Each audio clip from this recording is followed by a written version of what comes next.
All righty, Rudy. Hello. Welcome. Another single edition of CAV HQ Live.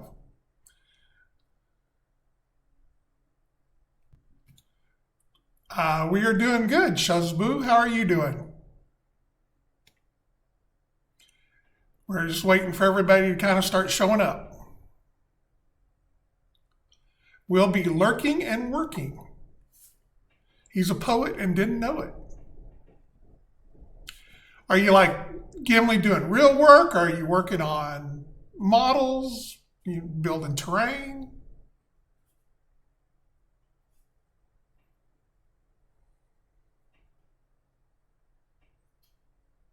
Well, welcome to the stream, Shazboo. Boo, ba, boo. 3D printer prep stuff. I see. Got to keep those 3D printers running. I'm working on GURPS GM work. Cool. Well, we'll try not to make everybody go to sleep tonight. Been a couple of weeks since I've been on, but as usual, lots are going on. Had another funeral. Savage Coyote is getting too much screen time. Change the background. Well, I probably need to change it around. But it's such a good action shot. It shows carnage.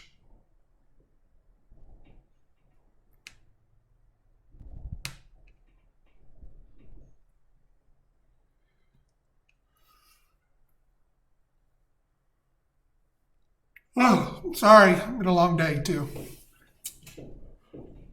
Oh. MDF bridges. Yeah, well, it's on my list. That counts.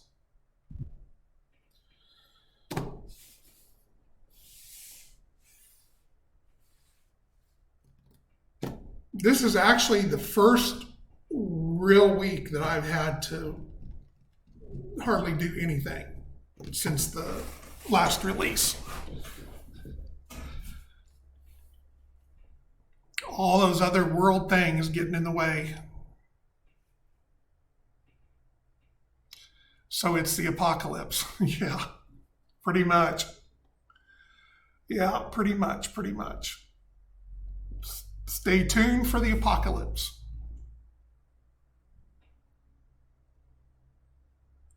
I have several MDF projects in the works, including a new dropship.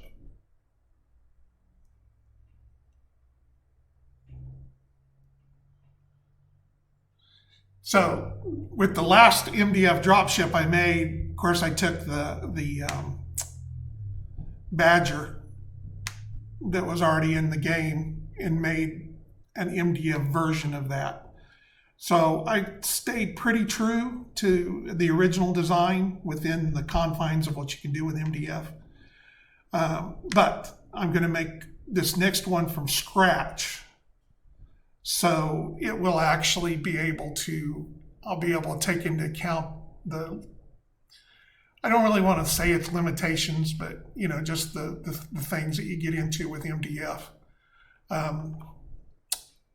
And make it so that there's some other parts for it that might be 3D printed or something to go with it.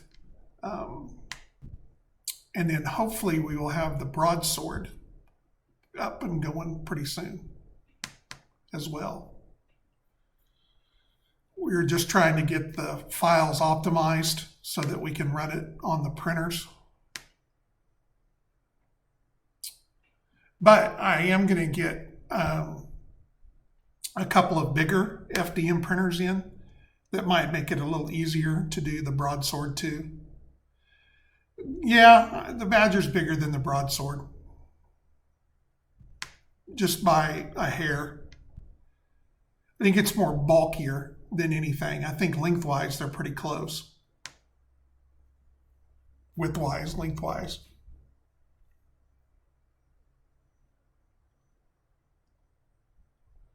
But to make the pieces of the broadsword, basically it's the rear end with the wings and everything. We've got to optimize those so that they run on the printer.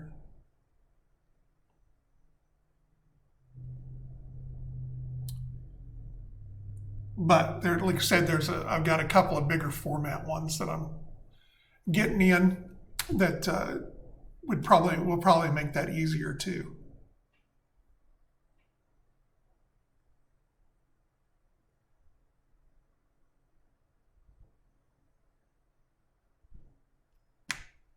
And then, of course,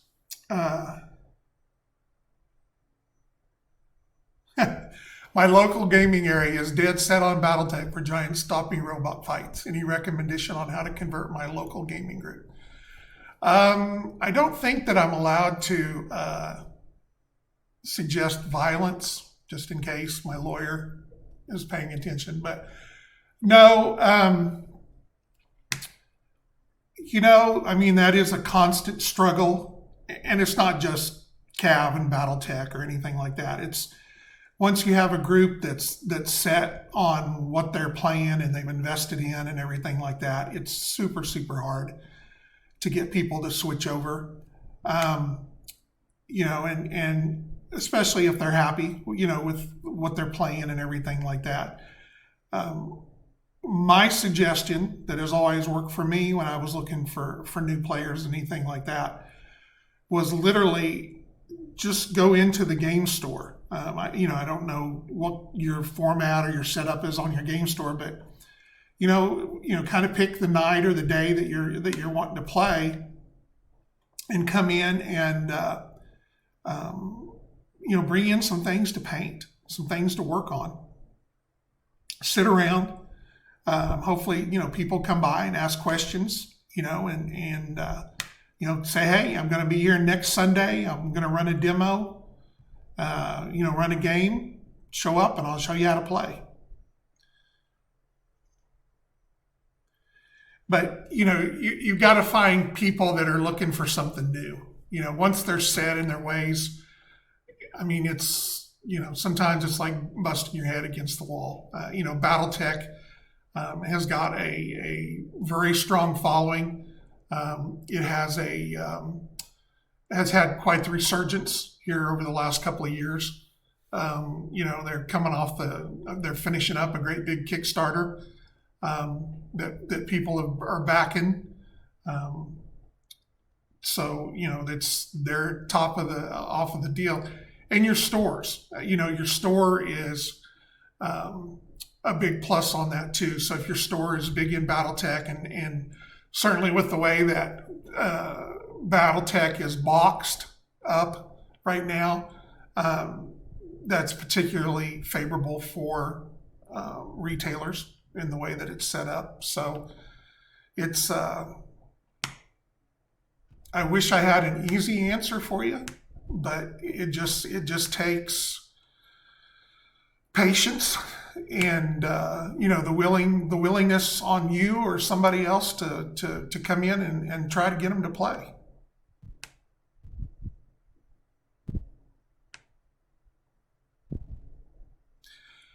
Well, I won't go into all of that, but I mean,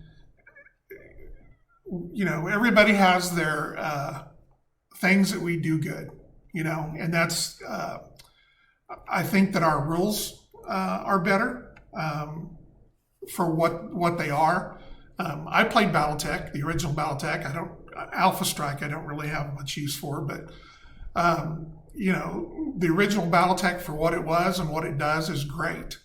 But it's, matter of fact, so our local, of course, we're right outside Wichita here in Kansas. And I belong to a couple of local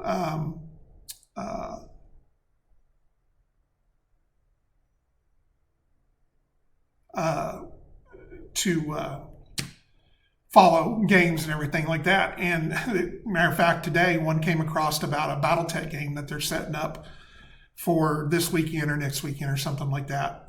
And literally I think they were playing a lance on lance battle or something like that. And they had scheduled 8 hours to play. And that's just nuts. I guess. I mean, if you want to play 4-on-4 on that, but um, and our other strengths are, the figures are cheaper. I think our quality, especially now, is as good as anything that you're going to get out there. That's the problem with the way that the BattleTech minis are boxed is you're either buying 4. So if you need that 1 and you really don't want those other 3, you're still buying 4.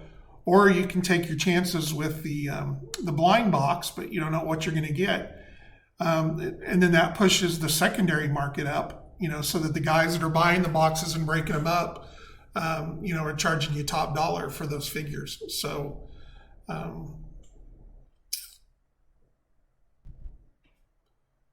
it's just a matter of what floats your boat. But I mean, like I said, I wish I could snap my fingers and make every player and every group instantly work. But it takes you, Shuz. I mean, if that's, you want to play CAV, you're going to have to make the effort to get friends, people, game stores, whatever in your area to pick it up. We are certainly available to help with anything that we can. So we are in the process of kind of redoing everything right now. Since we're out of rule books and everything, we're kind of updating everything and getting it ready to go during this summer. But we'll have new quick start rules, new demo packs, all kinds of stuff over the next 2 to 3 months. So we'll certainly do whatever we can to help.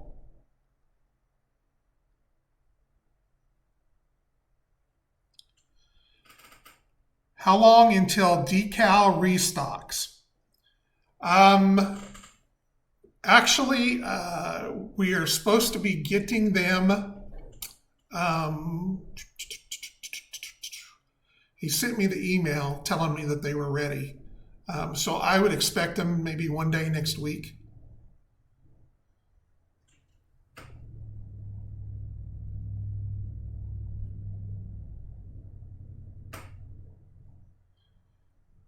You will be once they're available again.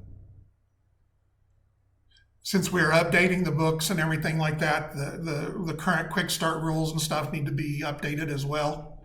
And once they're ready, we'll let everybody know.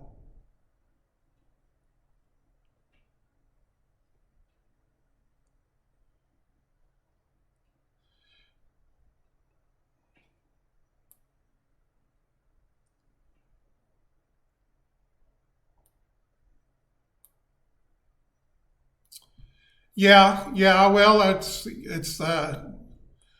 we're working on that. We are a small company, and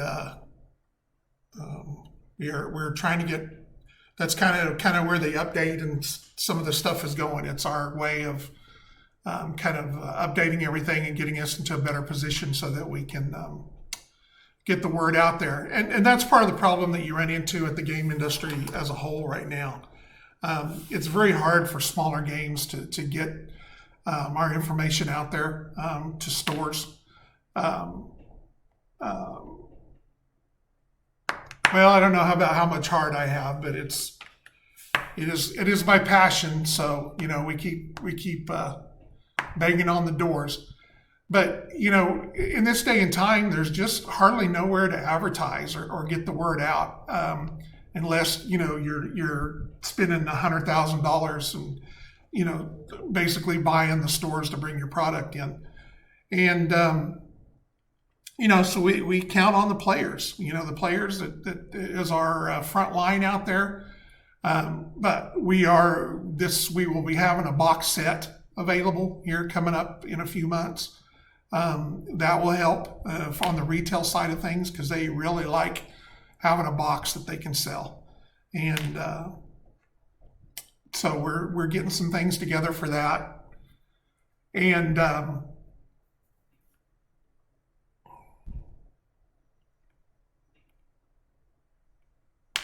well, and so yes and no as far as the big boys. They really are not in the grand scheme of things because they really don't care. Where Where the problem is on the retail and distribution, the wholesale level, because they have become, for the most part, order takers. So when I started in this business back in the 90s, many, many, many years ago, when we had a new product, we would approach a distributor and explain to them our new product. We would send them samples. We would send them promotional material.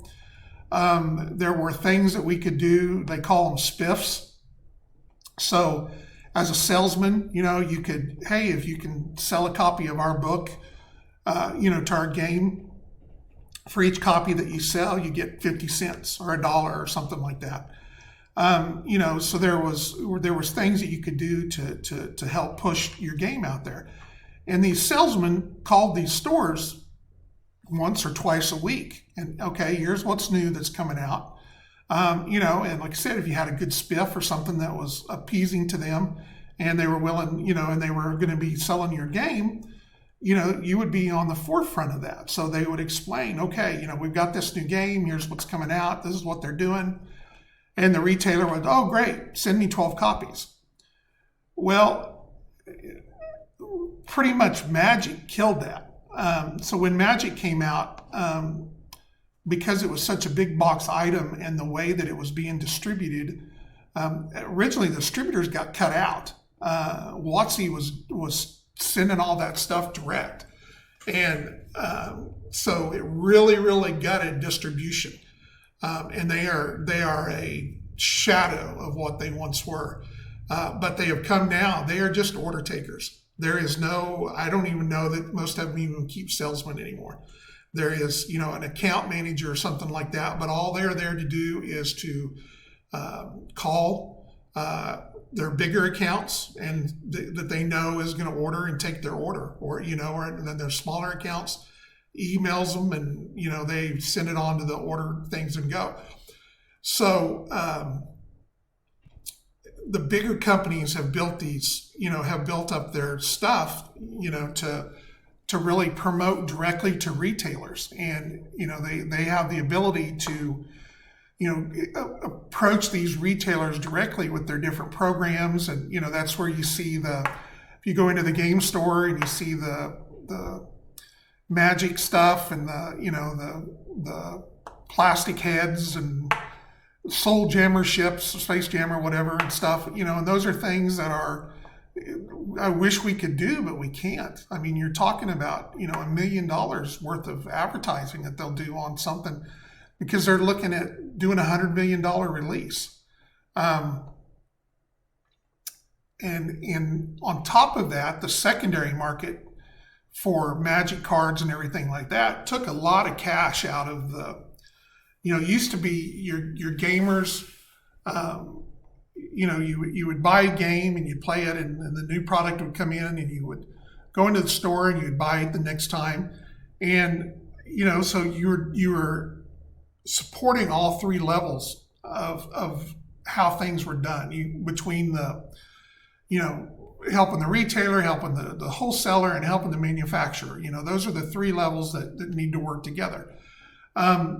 When Magic came along and you suddenly had these secondary markets start popping up, gamers were taking that money that they used to spend, that kind of supported that trinity, and suddenly all that cash went to either other people or collectors or directly to stores, and the stores didn't take that money and order new product because they could go back and, if they got $100 for a card, they could take $10 of that to buy a whole box of cards to sell normal, and then take the other $90 and put it in their pocket.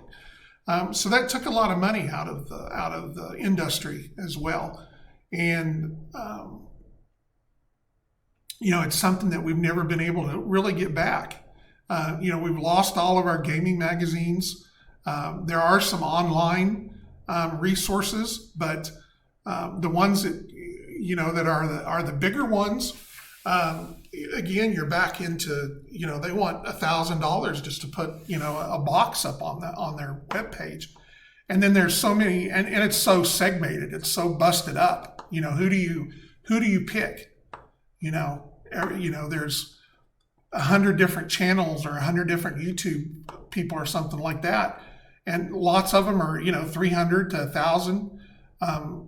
So you've got to hit so many of them. It's crazy. It's just sucks.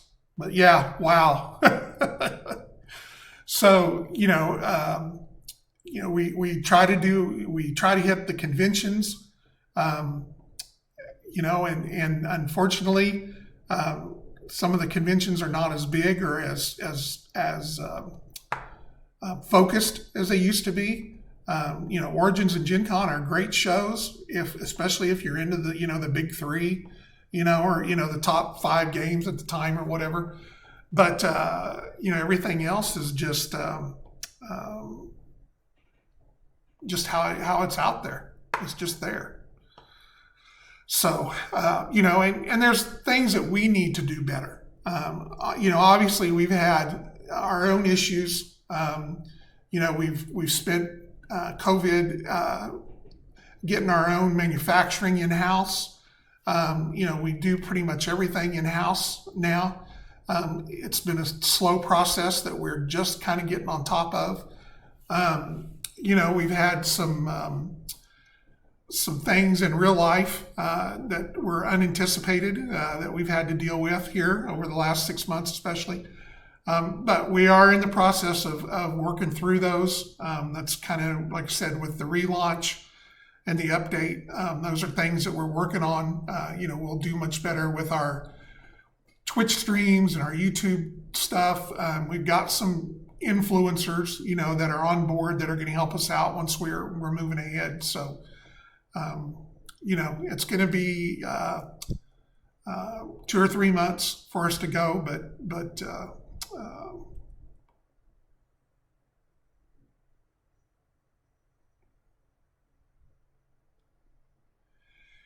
yes, well, and we have, that is the curse and the plus of Kickstarters.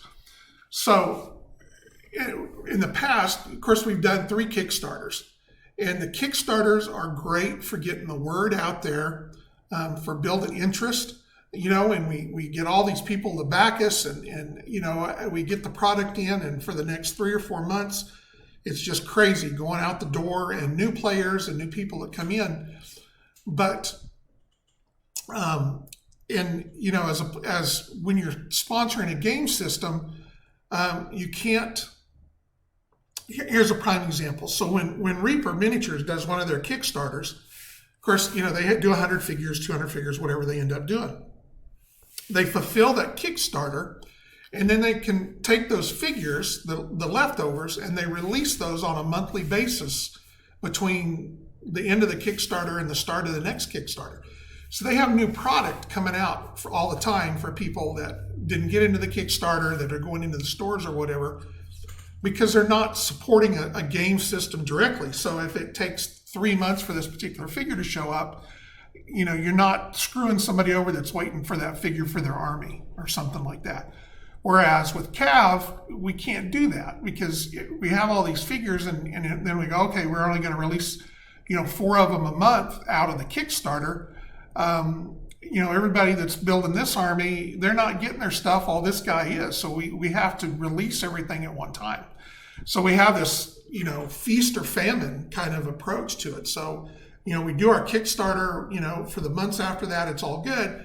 And then it's down here again because we're trying to get ready for the next Kickstarter, and then up we go again, and down we go again. And that's a cycle that it's tough. And people that are doing the Kickstarters, they're finding that out too. So if you can do smaller ones that are constantly bam, bam, bam, that those work out a whole lot better. Now, when COVID started, and we obviously saw the writing on the wall. We knew shipping was going to be a pain, bringing things over from manufacturers in China for us producers. So we used that time to bring in our own production capabilities, and we have the ability now to go from we have our own in-house sculptors. We're able to do our own masters. We're able to do our own molding. We do our own casting. We do our own packaging. And do our own distribution out to the stores that do carry us, or to players and stuff such as that. So, we're on the cusp of being where we are. It's just because of our size and, financially, we just have to take it in little bites, and hopefully we're getting to the end of that meal.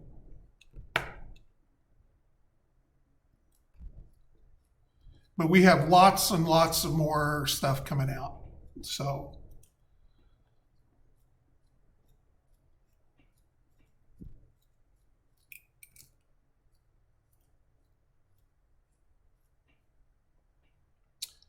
I think too, and I don't know how much y'all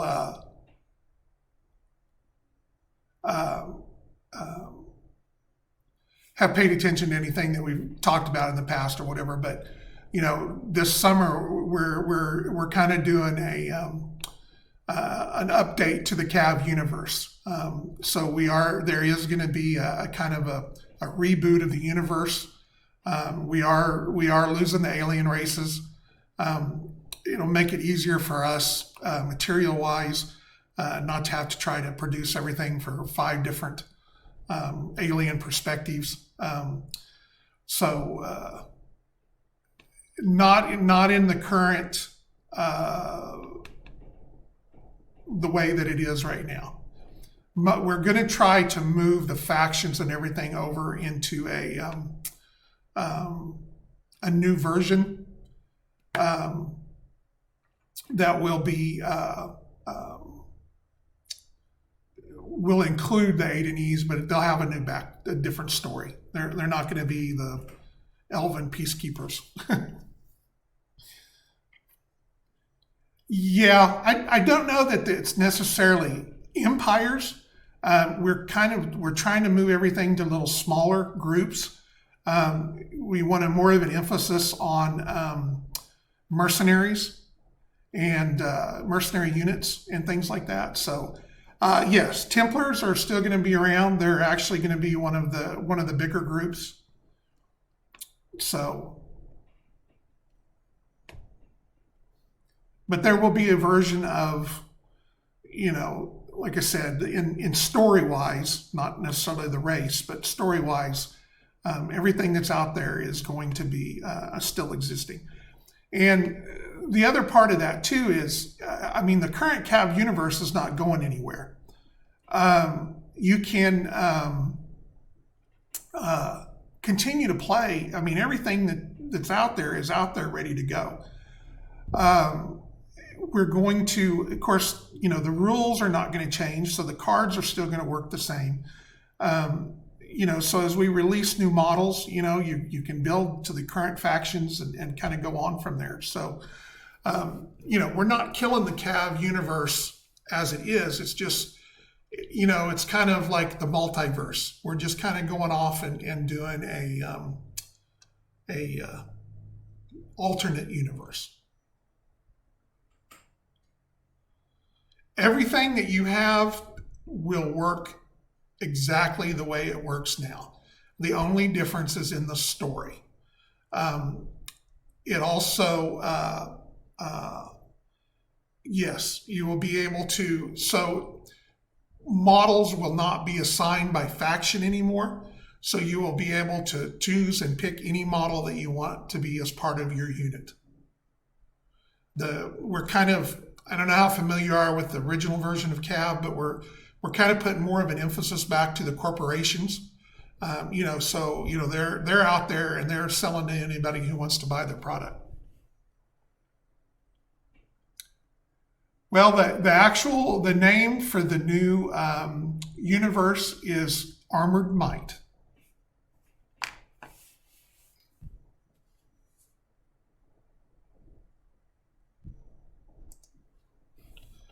I'll even spell it out in chat so you can read it over and over. Yeah, so you'll be able to mix and match calves. The current as far as building squads, you can mix and match vehicles and CAVs. You don't have to build them with the factions with these are CAVs and these are vehicles. So, like I said, the rules and the setup is pretty much the same. Yes, and pirates will probably be even more prevalent in the game.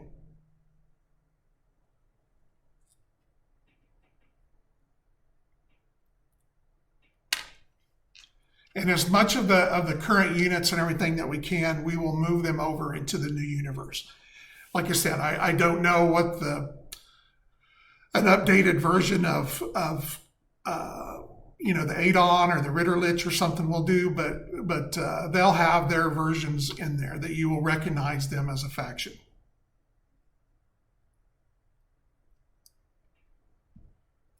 But it will be much more free flowing as far as the way you build your units to really be to play what you want to play. So if you want to have an ogre and a rhino and a thunderhawk all running together, or thunderbird, I'm sorry, then more power to you.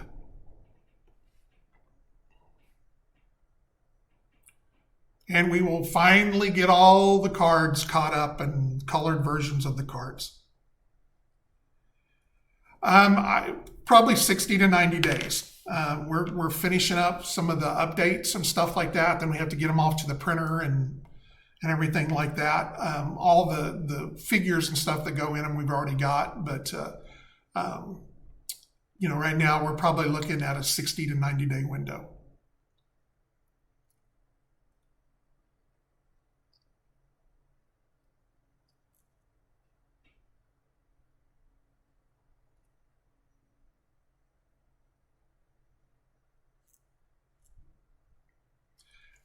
And I'm not going to go into the exact way it's set up right now because we're still kind of finalizing. There will be, out of the rules, the only thing that you'll really see that'll be different is we are going to update the initiative system.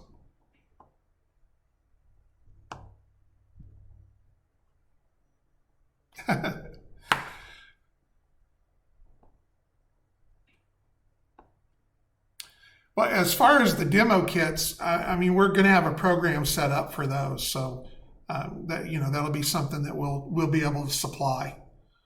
So, but like I said, going back, there is going to be an updated initiative system to make it a little easier, especially when you're playing smaller games. Trying to shuffle up 4 cards really sucks, and so we've got a couple of ideas that we're pushing around right now. It will still use cards. It's just going to be kind of a different way to use them. That'll make it a little easier to play. I have always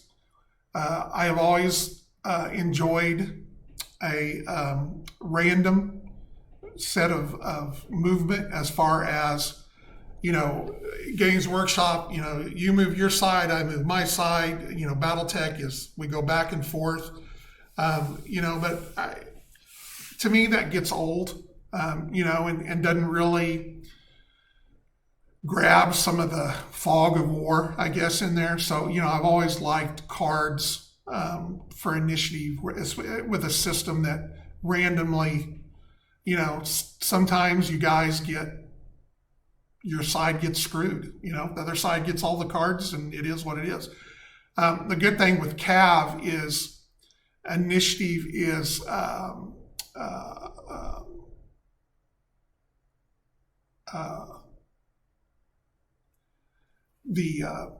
it spreads it out enough, so it's not overly destructive, or can be, unless I guess it's turn after turn happens like that. I'm okay with that as long as base move and die. Yeah, the randomness with the dice in bolt actions, same theory behind that.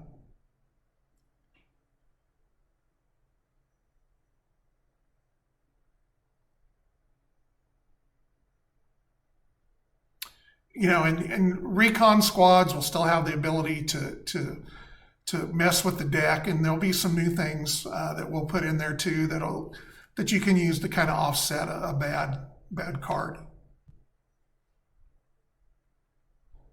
Well, it's just you never knowing how it's going to line up. It can make a big difference for sure. And I like that. I like that in a game.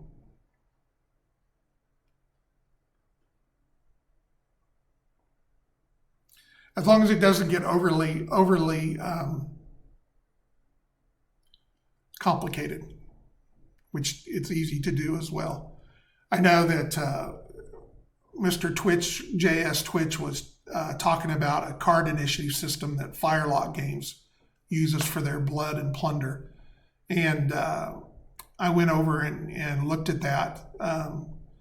And it's kind of a bidding system and cards give you so many actions to spend or something like that. I thought it was a neat system. It just seemed very cumbersome to me. Now, it is more of a skirmish game, so you're not playing with a lot of figures anyway, but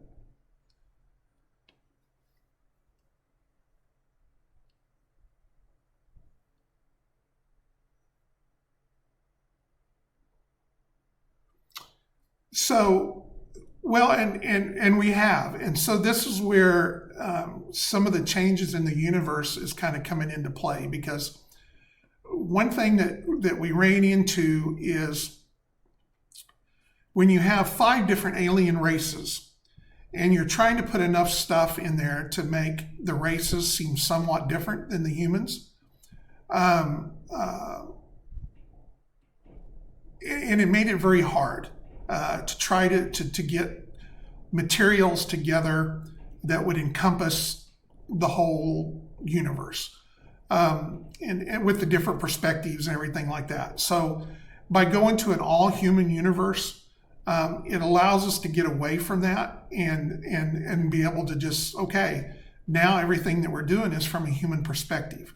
So I don't have to try to, put my mind space into the way a rock would do here, or this would happen, or this, what's this empire doing or that empire doing. So I've talked about in some other streams, rather than having this overarching story with these 5 different races and 7 different factions, we're going to be able to do lots of little stories, and that will help us a whole lot with fiction, and make, especially with there being a lot more independent worlds and mercenaries and everything like that, is we can go in and do short stories and small stories without them being this universe breaking context that we have to worry about. So yes, we are going to have a lot more in the story. It allows us to bring in more outside writers, when they're writing from a human perspective and human sci-fi and everything, they don't need as much input from us, as opposed to if they're putting their story and there's a big rock section in there, then we have to spend a lot of time with them to make them understand how this is going to work in our universe and what rock can do and will do or won't do. So that allows us to use some outside writers more, that I think will help. And same thing from fan fiction. It will help fans be able to produce things. Yeah, because sci-fi is sci-fi, and once you have an overall feel of the universe that we're trying to go for or whatever, somebody will be able to come in and write a small story that fits into that as a whole, but it stands on its own. It's not going to be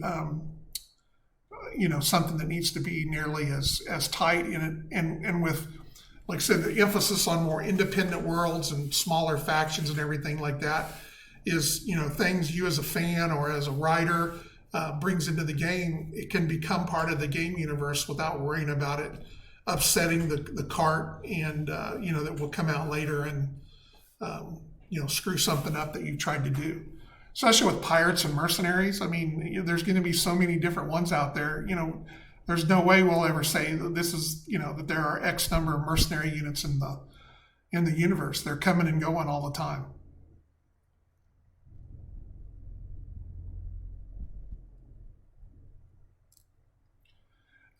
But same thing with figures. As we do new releases, we don't have to try to, I need to do this guy because the Rock needs this guy, or the Terrans need this guy. With you being able to use everything that comes out, we can just, here's a new tank, here's a new CAV. And for the sake of the universe, CAVs are still CAVs. We're not changing the name, as far as we're still calling our CAVs CAVs.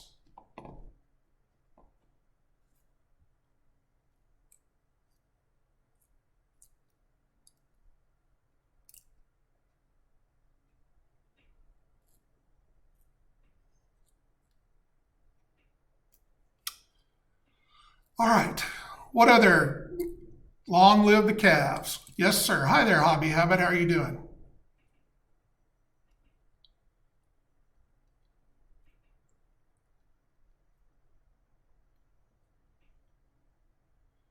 And we thought about that. We're like, do we need to come up with a new name for our mecha, in the new universe and everything? And I'm like, CAV is just a cool word. It works good for our mix.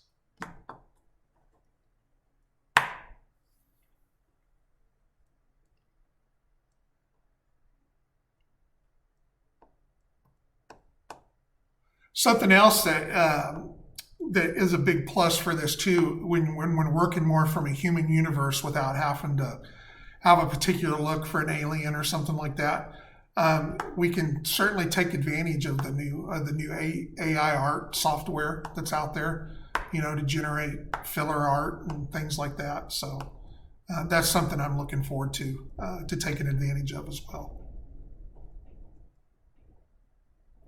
We've already generated a huge amount of art for the new updated book. So.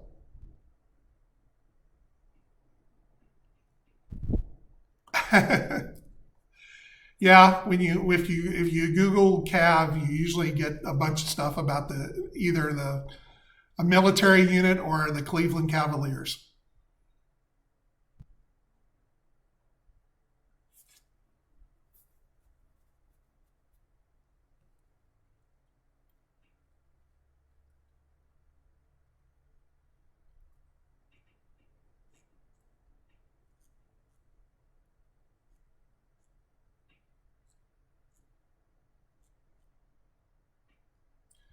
All right, so we've got about 15 minutes left. Is there anything else I can kind of, my mind is kind of at a blank tonight. I didn't really sit down with anything in particular to talk about. Been a busy day. The weather's finally starting to warm up, so there's lots of outside projects that have to be done right now too, to get stuff cleaned up after the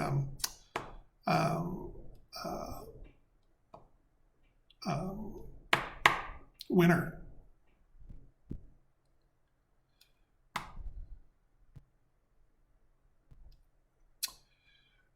It is something that we have looked in before. It's something that it's not at the top of the list right now, but it is certainly something that we want to try to look at ways that are out there to be able to do that.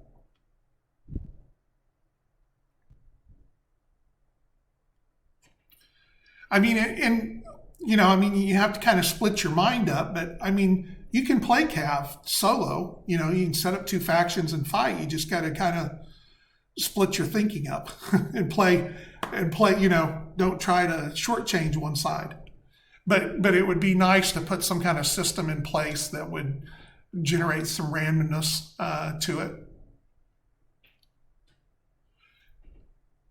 I know that I looked at, I guess they've put up a beta version for a BattleTech solo system that they're showing on their Kickstarter or something like that. I looked at some of it and it made my head hurt. So we need something that won't make my head hurt. I don't know if that's because I'm getting old or. Oh, I want to think that my brain still works.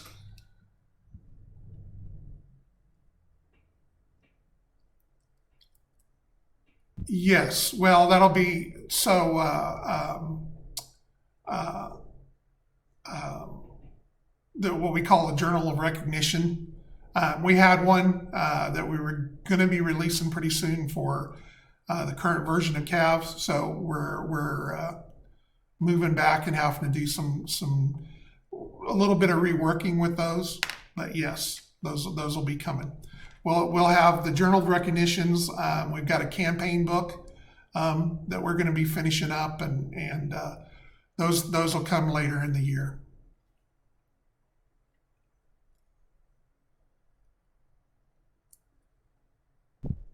But yes, our books are the JORs, the Journal of Recognition.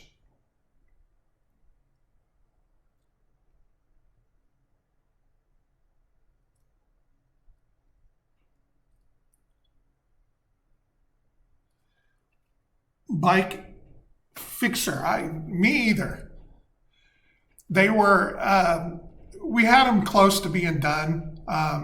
Anyway, of course, with some of the things that happened with the owner of Reaper passing away and everything like that, it's kind of got in the way over the last to finish off the year. But we're going through them right now and getting them updated for the new version of the game, and we'll have those coming up. Like I said, the emphasis right now is to get, of course, the basic rules will still be, you can download those for free. We will be updating them with the new information and everything like that, but it'll still be a download. And then once we have that in place, we will be putting in the box sets and a new the world book, I guess. So thank you. Yes, RIP. Ed.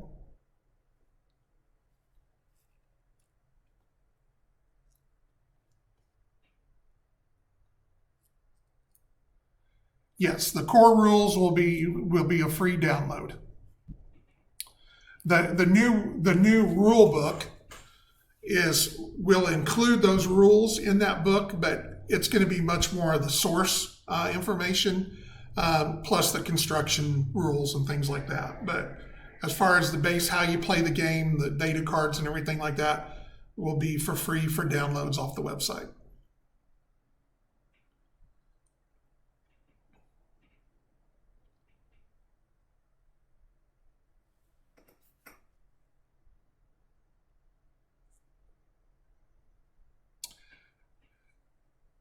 Oh, with some of the artwork, yeah. I mean, some of them have are obviously the artists have done a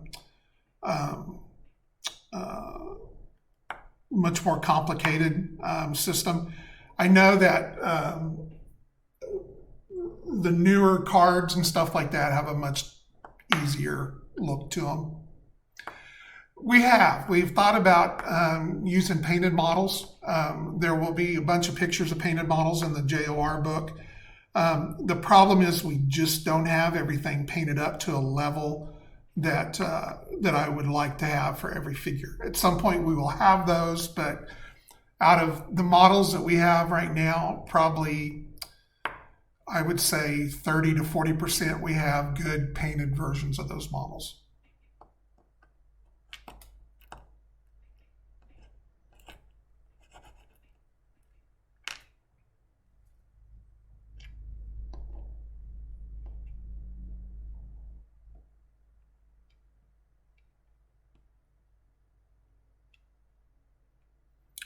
I try to get James to do more of them. He's so slow.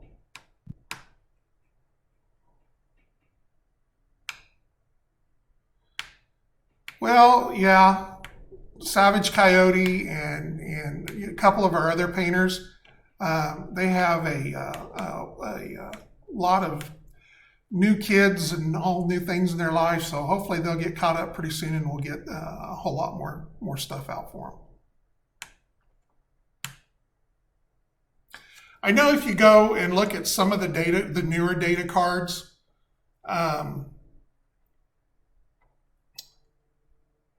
let's see here.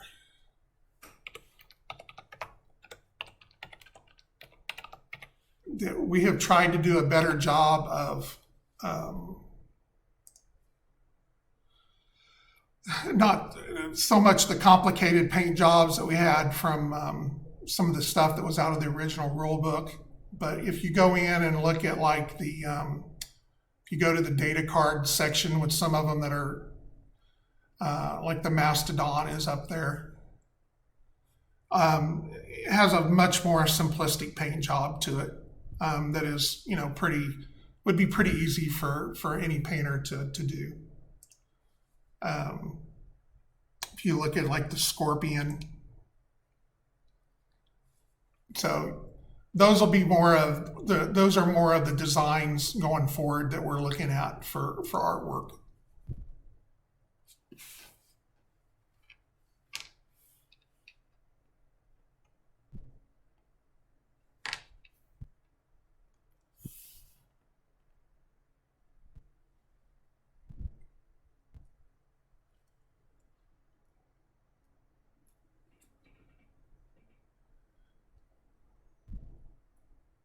But and part of this too is we're gonna get our demo program together.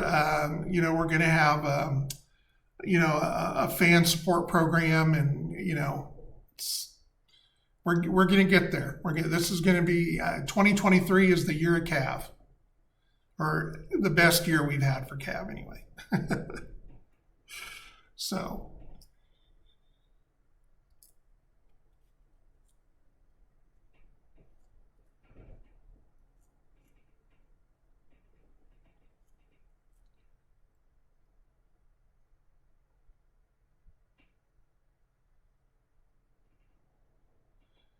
Well, and like I said, we will do whatever we can to try to support you,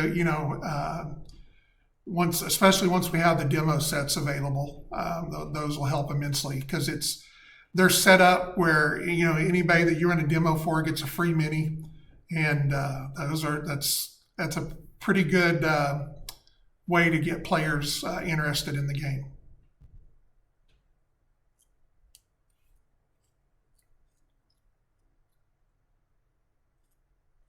Or Rock Horror Stories.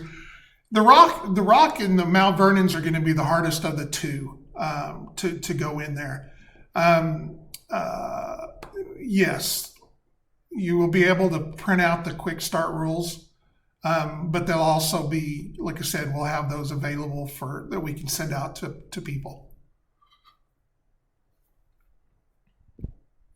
The problem with for people that are running demo games, that we want through us or whatever, we'll have, there'll be, you want the minis to be able to go with it. So, and I mean, that's probably where the Rock are going to end up. Is there going to be some kind of a pirate kind of thing or something like that? Or maybe, I don't know if we want to go so far with the Ravagers and some world that's got had a horrible biohazard or something, but we'll see.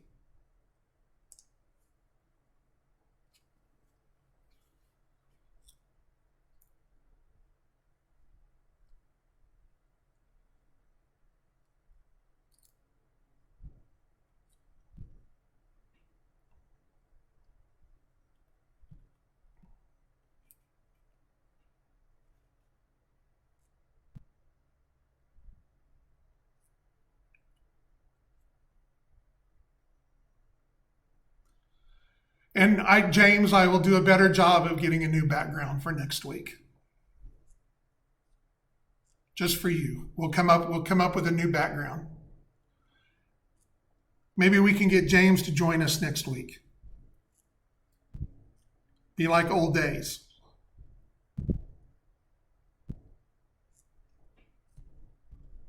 Yeah, yeah. Like I said, I mean, they're going to be some kind of a human something, but uh,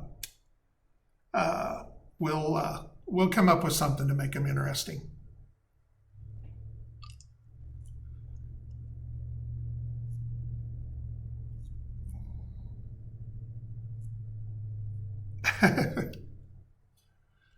James will keep me on my toes when he's around. He likes to keep the stuff flowing. So, but I do too, and I like the background. I mean, was a great game. There was much carnage.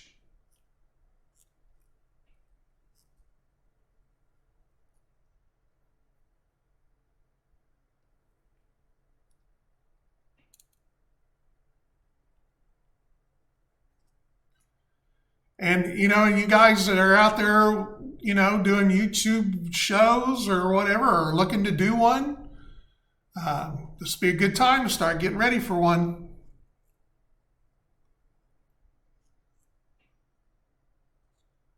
Yeah, they made their run across the board. The Lion 2's up in their face. Yeah, all the guys there at the bridge didn't do so well.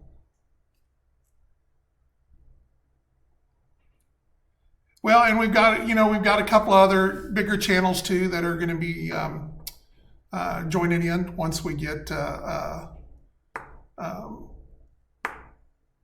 little further ahead with this than where we're at right now.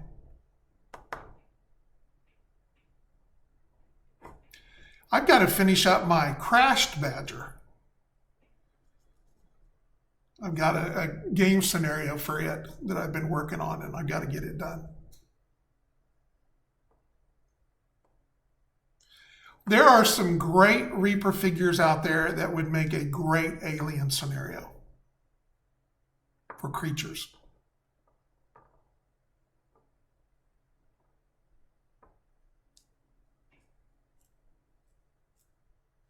I have 2 or 3 times had an idea for some kind of an alien creature kind of battle or whatever. Especially if we can get around to, I'd like to get a 28 millimeter version of the rules together. We're still talking about an RPG. So there's lots of things. We have a lot of stuff to keep us busy. It's just trying to get people to, part of it too is I get people to start working on something and they flake out on me. The nature of the game industry, I guess. Guys that are supposed to be pros. I just have had a bad run.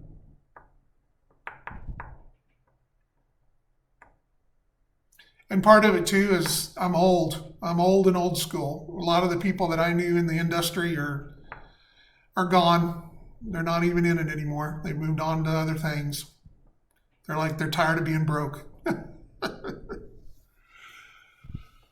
All right, folks. Well, we have reached the yes, and I'm going to be once we've got the new updated rules out there. I will be shooting a YouTube play video, and get a new version out there that is cleaned up and cut and be easier to go than just watching a Twitch stream. All right, I am out of here. Thank you so much for showing up tonight. I'm sorry that I have been kind of incognito. I'm trying to get better about doing the weekly show, but we'll see you next. Thank you, Hobby Habit. I appreciate that. I have the people that have always supported CAV, and I'm not just saying this because I'm biased or whatever, but most of the CAV players that as opposed to other games that I've been around, have been super supportive and just super great and super helpful. And I appreciate that. It makes it a lot funner to want to do this. So I will talk to everybody later. As always, if you have any questions or anything, I got to get caught up on Discord again. But generally, if something big comes up, one of the guys tells me. So everybody take care, and I will see you next time. Peace.